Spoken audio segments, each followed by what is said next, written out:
ಶಾಲಾ ಸಂಸತ್ ಮುಖ್ಯಮಂತ್ರಿಗಳಾದಂಥ ಕುಮಾರಿ ಅನುಷಾ ಚಿಕ್ಕಣಜಿ ಪ್ರಮಾಣವನ್ನು ಸ್ವೀಕಾರ ಮಾಡಿದರು. ಅನುಷಾ ಚಿಕ್ಕಣಜಿ ಎಂಬ ಹೆಸರಿನವಳಾದ ನಾನು ನಾನು ಶಾಲಾ ಸಂಸತ್ ಚುನಾವಣೆಯಲ್ಲಿ ಮುಖ್ಯಮಂತ್ರಿ ಹುದ್ದೆಗೆ ಚುನಾಯಿತಳಾಗಿದ್ದು ಕಾನೂನು ಮೂಲಕ ಸ್ಥಾಪಿತವಾದ ಭಾರತದ ಸಂವಿಧಾನಕ್ಕೆ ಸತ್ಯ ಶ್ರದ್ಧೆ ಹಾಗೂ ನಿಷ್ಠೆಯನ್ನು ಹೊಂದಿರುತ್ತೇನೆಂದು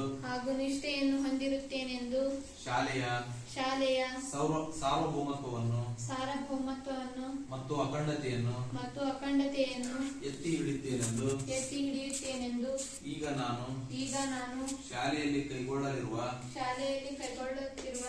ಕರ್ತವ್ಯವನ್ನು ಶ್ರದ್ಧಾಪೂರ್ವಕವಾಗಿ ನಿರ್ವಹಿಸುತ್ತೇನೆಂದು ದೇವರ ಹೆಸರಿನಲ್ಲಿ ಪ್ರಮಾಣ ವಚನ ಸ್ವೀಕರಿಸುತ್ತೇನೆ.